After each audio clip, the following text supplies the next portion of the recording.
Hello, good morning, good afternoon. It is currently 11 o'clock. Seem to have actually found the motivation to do these. So, currently out in Mickleover. This is my local area. We're currently on Ladybank Road. Just taking a walk up. Probably going to walk around the local park and then maybe walk around the top of Ladybank. It's a circuit I do quite regularly. And then maybe go over into Mackworth. And don't really have any fixed purpose for this recording, not any particular topic I want to talk about, but we'll wing it. Yeah, this is the area I've lived in for the last three and a half years now. More than that, actually. June 2022, moved into Station Road. Got a little ground floor flat, like separate building there. We'll talk about that probably another day. I don't want this to be a really negative one, actually. But yeah, so I every couple of days probably now take a walk up around here. This is an area I know fairly well. Went to school 5 minutes away from where I live. Well, maybe 10, but you know what I mean. Not far away. Yeah, I like this area. Very pretty, lots of nice houses. I feel like it's an older retirement area, if anything. The quality may be a bit lower on this one. I realised I don't actually have a way of backing it up right now, the footage, until I get paid, so having like 4 GB for half an hour or whatever is not the one when you only have about 100 GB spare space. Now, I do have things that I could shift it over to if I had the cable to do so, and I don't. Sorry, I'm a little out of breath. So yeah, for now you're just gonna have to deal with 720. I realised one thing looking at the footage just to see how it came out yesterday. Good fucking lord, I've aged. Yeah, admittedly I was frowning a lot and the angle was upwards, which never helps. But good lord. Yeah, so people would probably wonder why, or certainly I know my mom and my grandparents may say, how can you film out in public like this, like just random people and houses and stuff? And the answer is, on public land you can film whatever the hell you want. It's covered by freedom of expression. I do make strides not to film individual people, so we are just going past somebody now that I will not be. But yeah, I am a big believer in free speech and freedom of expression. I feel like last year we lost a very important figure in that regard, in the sense of Charlie Kirk, who was shot in the neck by a deluded lefty. I believe he has something like "Death to Fascists" engraved on one of the bullets, not realising that shooting somebody for a difference in beliefs is fascism. So there you go. Really like Charlie for the simple fact that he'd give every single person their opportunity to speak, their time to say what they want. He wouldn't just interrupt people, he would put the microphone down, he would let them say what they wanted to say, and then if he disagreed, which he did quite often because a lot of the people that would come up to him were deluded lefties, he would say so. Charlie was a Christian person. He spoke from a Christian standpoint. He had very strong views on abortion and the like. Didn't like woke culture, all those things which some people didn't like. I have to admit, some of his views I found to be a little bit crazy. I remember hearing the famous example where he was talking about, this is the turn off for the park actually, he was talking about DEI and affirmative action, where test scores for pilots from minority backgrounds were lowered to hit certain quotas, and he's famous for saying the line, if I see a black pilot, I'm going to think, I sure hope you have a license, which I must admit, even I think's a little bit crude, but it is what it is. It's his views, he's welcome to them. I'm very against DEI and the like myself, so I certainly get where he was coming from. But yeah, so yes, you are completely covered to record on public land, which all of these areas are. You could, if you so wanted, go out into the middle of town, zoom quite closely in on anybody's face that you want, and nobody can say a damn thing. Not sure I particularly agree with that. And as I said, I won't be recording random people, I will be tilting the camera away and the like.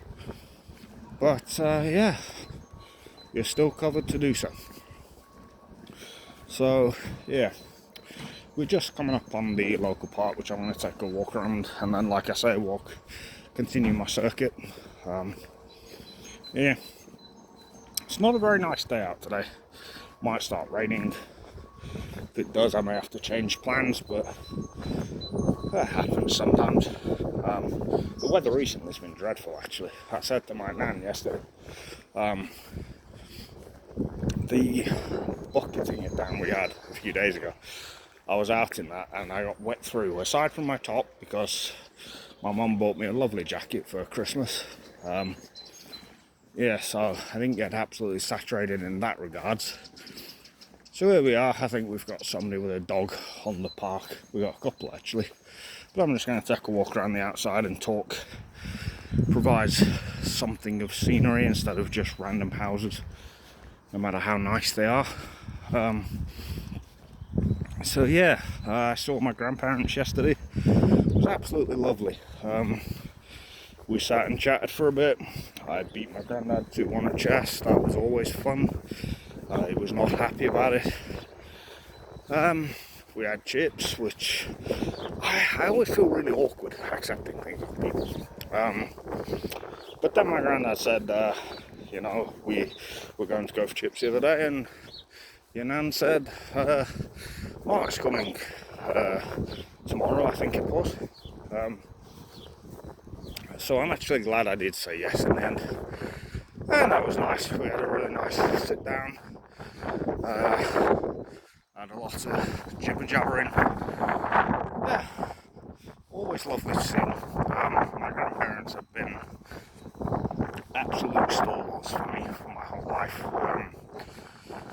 Much of who I am, in the sense of my belief, I guess, in the way to treat people ordinarily comes from them. My granddad is one of the, well, hands down, the most respectable person I've ever met. He was heavily involved in Barclays Bank for a long time. Rose to Assistant Sector Director, East Midlands Region. He told me many stories, particularly over the last year or so, of his time in the bank, of various things. Was telling me about some drunk fellow that came up and had a go at one of his, I don't know what it was, not a receptionist, but somebody, and him and an ex-copper basically kicked this guy out, and apparently my granddad had his fist behind his back, according to one of his co-workers, which was quite funny. Never known my granddad to be like that. Told me about, I think it was the sorting machine or room. There was a fella who couldn't get it right consistently, so he made the guy sit down in his office, do it correctly multiple times, or I don't know, then dropped it on the floor, messed it up, and said, now do it again.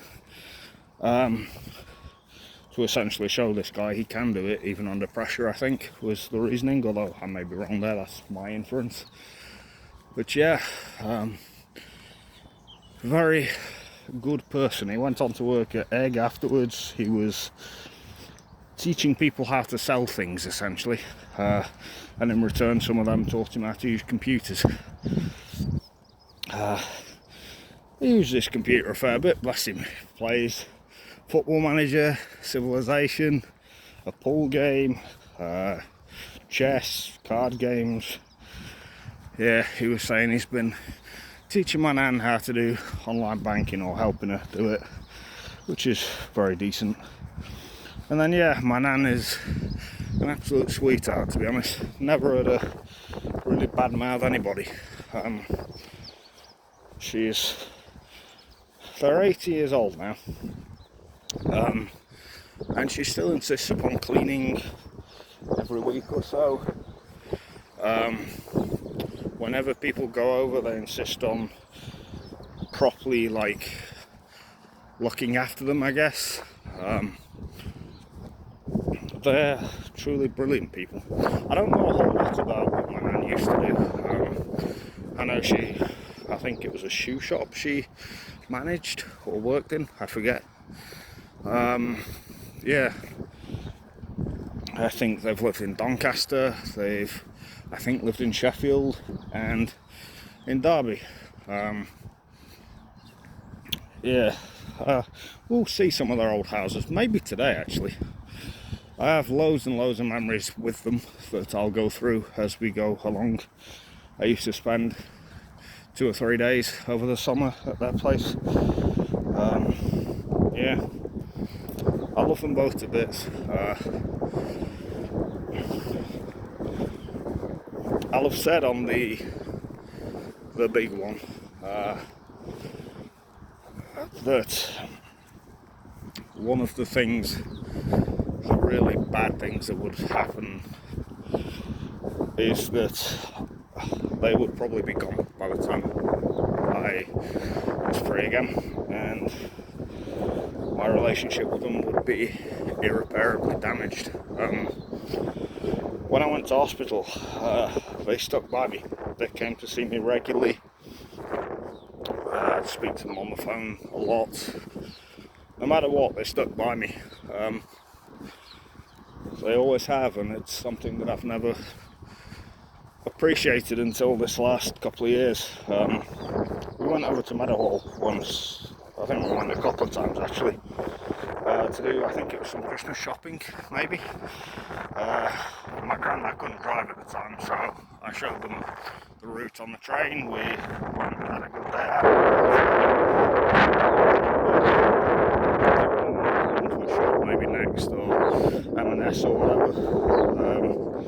And we sat and just had a natter, and I remember one thing we spoke about was when I went away, and he said they decided very quickly they weren't giving up on me.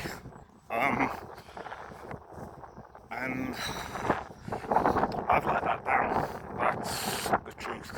I haven't done the same thing again.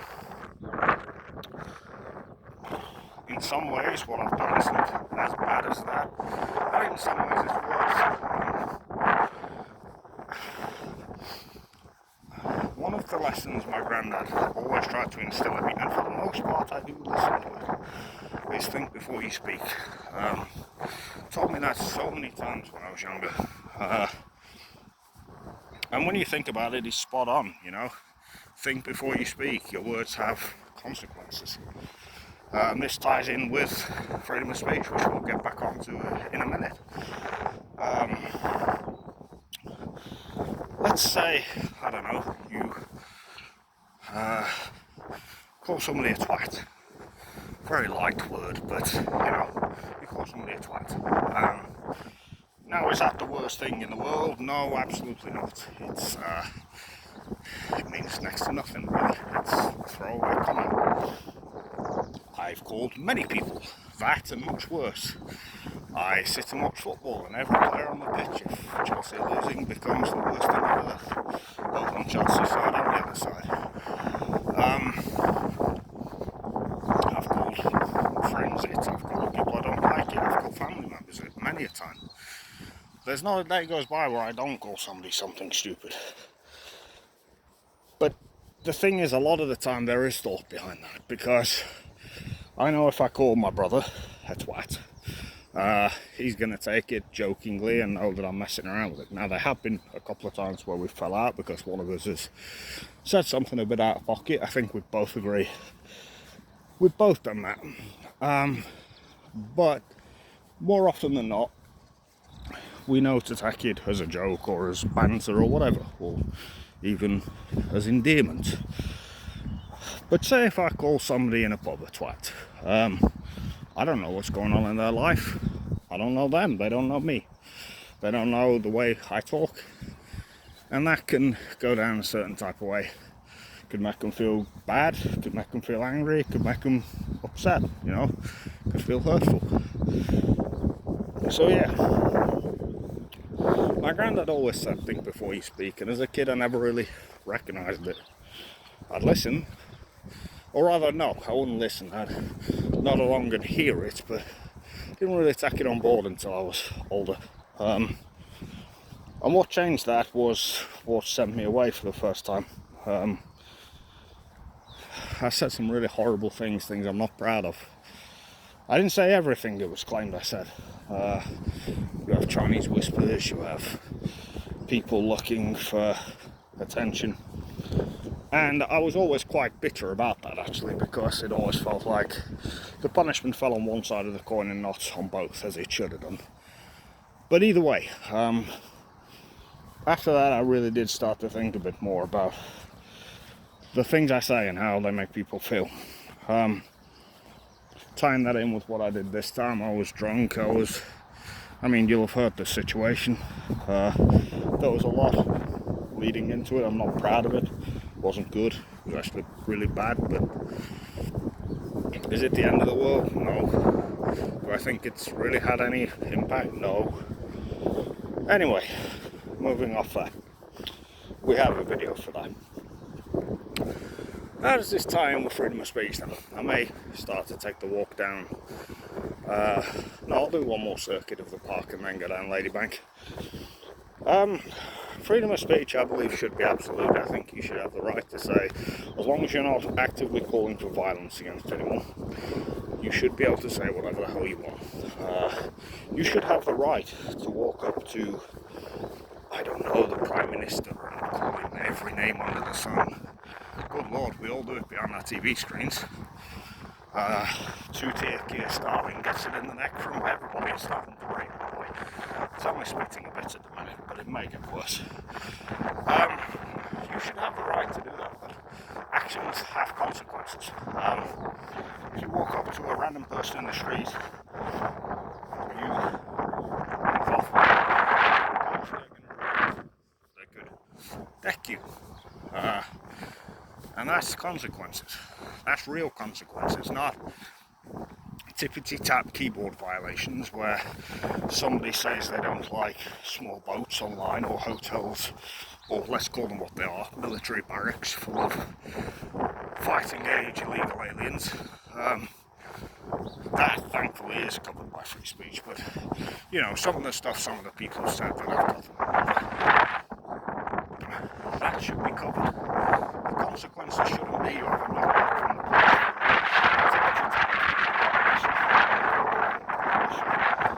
police. You should be able to say whatever the hell you want. This is our country, this is England. I'm not referring to ours as in English people, white people. I mean, this is the country we live in. It's built on freedom of speech, it's built on freedoms in this modern era. We fought 2 world wars to protect those rights. The right to be able to say what you think, express how you feel. I believe in it very much. You know, I say exactly what I think. I don't filter it, I don't hold back. I'm surprised I haven't had a vocal cord violation for, I don't know, racially aggravated abuse, homophobia, all these things. I'm not any of those things. I'm not racist, I'm not a homophobe. But I've said things that might be perceived as such. Of course I have. I'm a 31-year-old man that's grown up in a society that's changed in the last 15 years and not in a good way. Yeah. That's why, like I say, I like watching people like Charlie Kirk. I like watching the guy I mentioned yesterday, The Edge of the Matrix. These are people that really put themselves out there, say what they think, and invite conversations. That's how this world should be governed. It should be governed by conversations. It should be governed by consequences of actions, but not relying on the glorified Stasi that we have today, who bang bang on your front door if you say anything the system doesn't like. Fuck that. Public confidence in the government and the police, I think, is probably at an all-time low in this country, and there are a lot of reasons why. And I think that's predominantly it, you know. They're more worried about people commenting on potential future voters, you know, these so-called asylum seekers. And I say so-called because asylum means fleeing an active war zone. We'll get onto that in a minute, actually. Or fleeing persecution from your own government.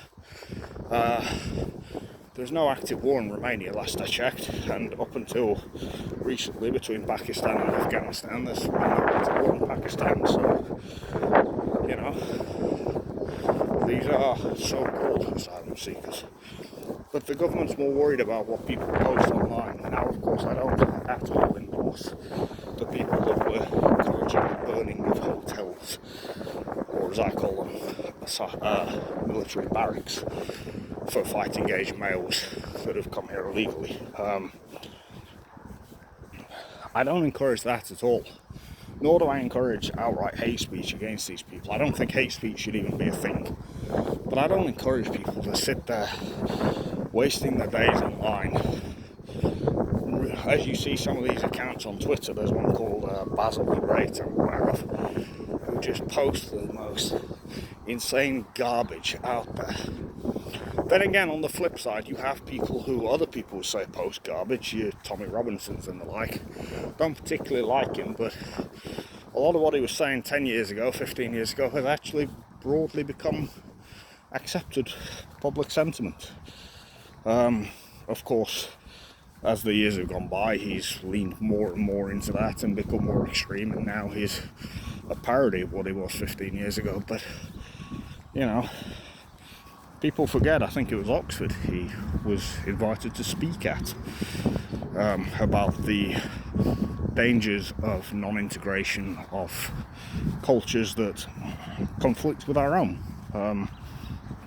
So let's get on to that, actually. I was on about it a minute ago. Like I said, there's no real subject to this today. This is going to be just free thought. Too much freedom of speech for Stasi Britain. No, it's just going to be a completely free video wherever my mind takes me. Let me just see how battery is doing. That will be the bottleneck here, 73%. We're fine. I think we start on 78.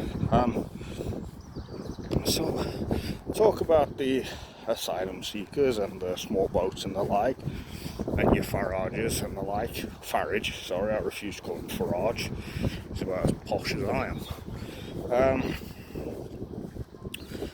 I said these people aren't asylum seekers, and I mean that very firmly. Asylum has always meant fleeing an active war zone or persecution by your own government. It's also usually referred to stopping at the first safe country. First and foremost, this is not the first safe country for a lot of these people. And I know that places like Germany have also had huge numbers of people move there. Poland have taken in a lot. We'll get on to the demographic they've taken on in a minute. I think they're quite right to. But you look at some of the countries that people are coming from, predominantly. Romania is one you hear a lot about. Albania is one you hear a lot about. You know, criminal gangs.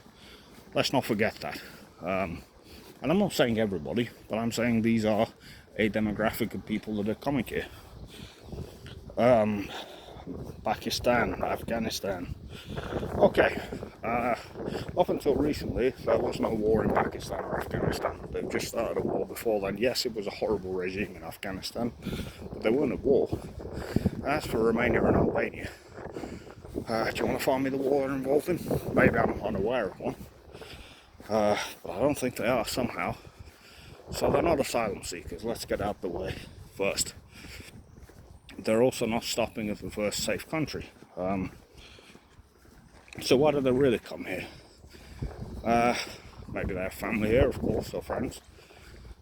Or maybe it's the easy access to money and the like. We give a lot more than other countries do. We don't give what the Daily Mail and the Telegraph claim. To my knowledge, we give £54 a week, plus the 3 square meals, or 2 meals rather, in the so-called hotels that they're put up in.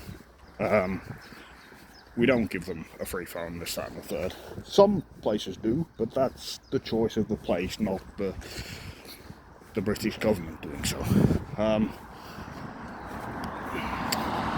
When you look at the countries that are actually involved in active wars right now, the ones that should be, Jesus Christ, that's loud, considered refugees, asylum seekers.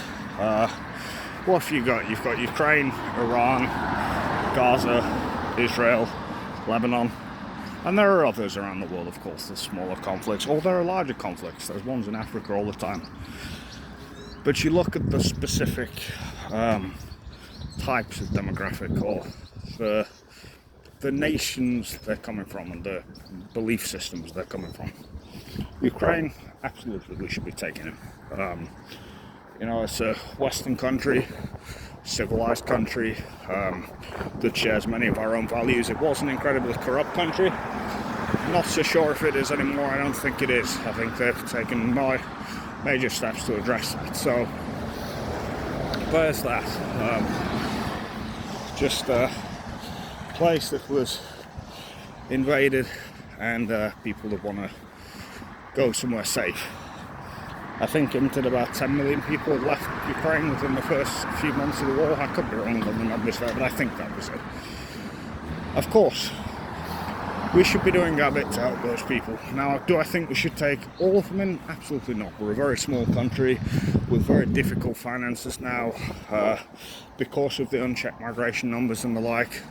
Our NHS is suffering. All aspects of society are suffering. But we should be doing our bit to help those people, and I'm glad that we are doing.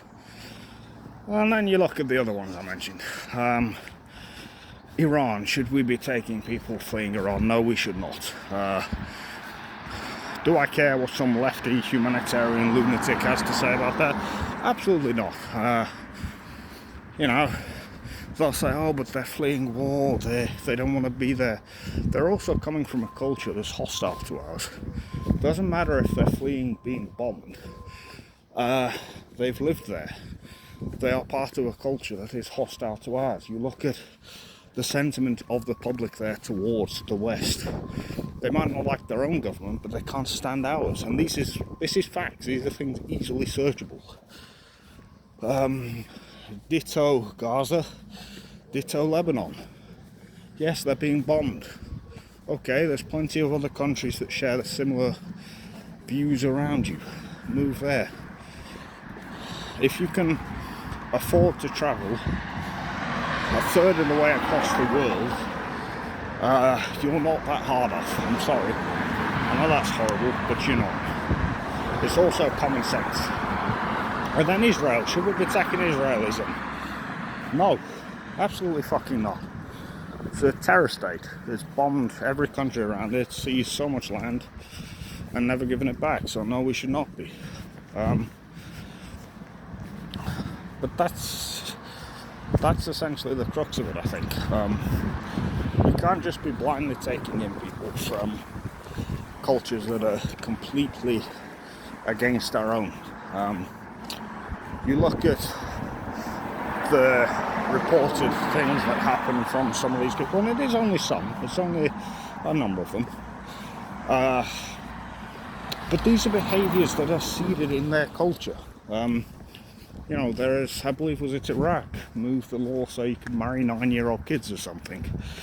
Their whole faith, their prophet, married Aisha when she was that little, and beheaded 100 of her tribe.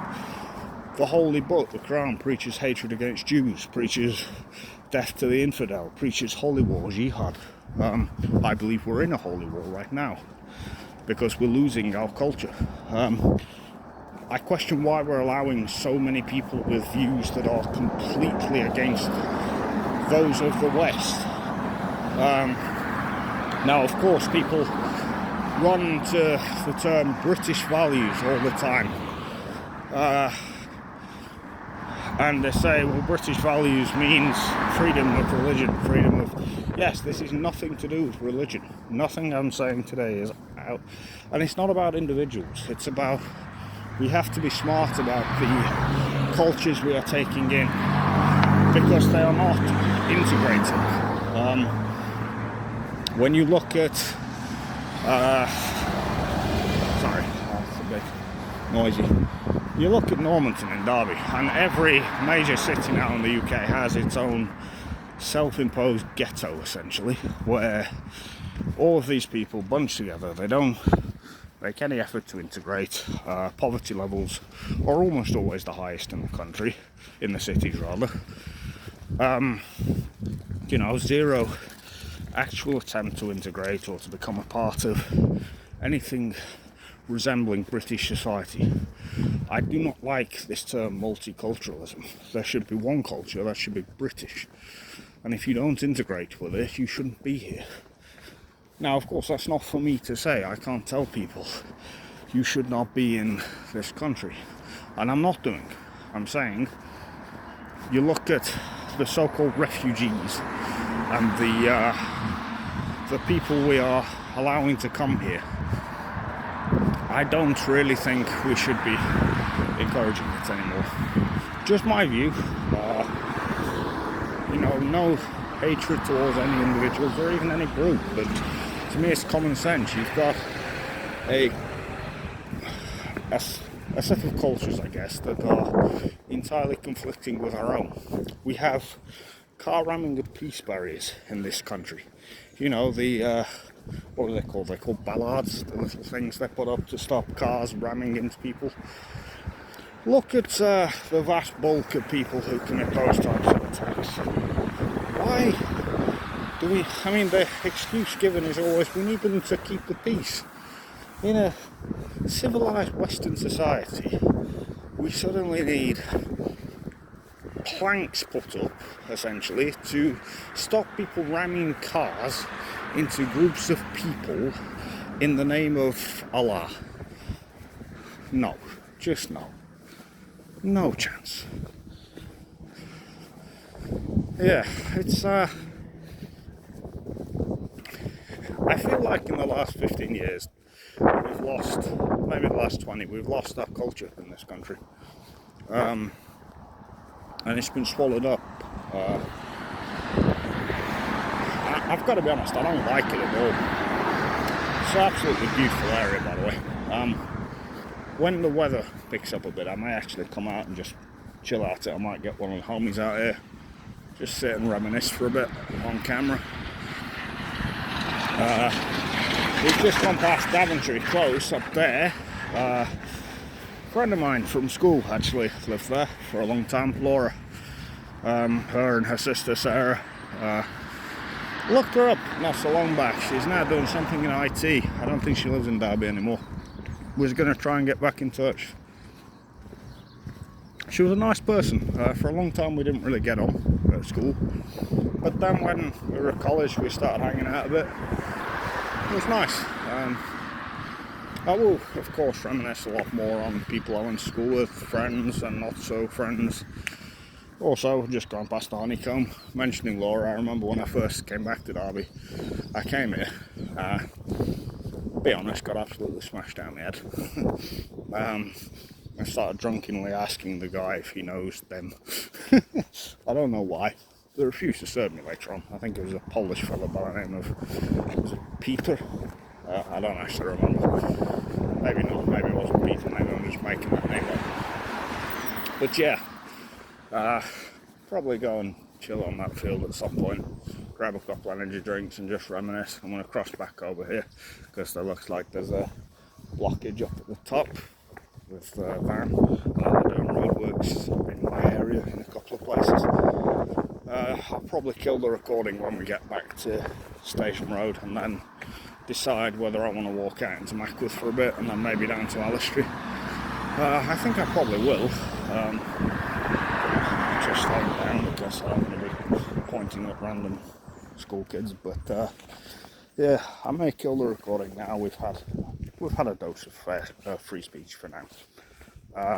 Goodbye.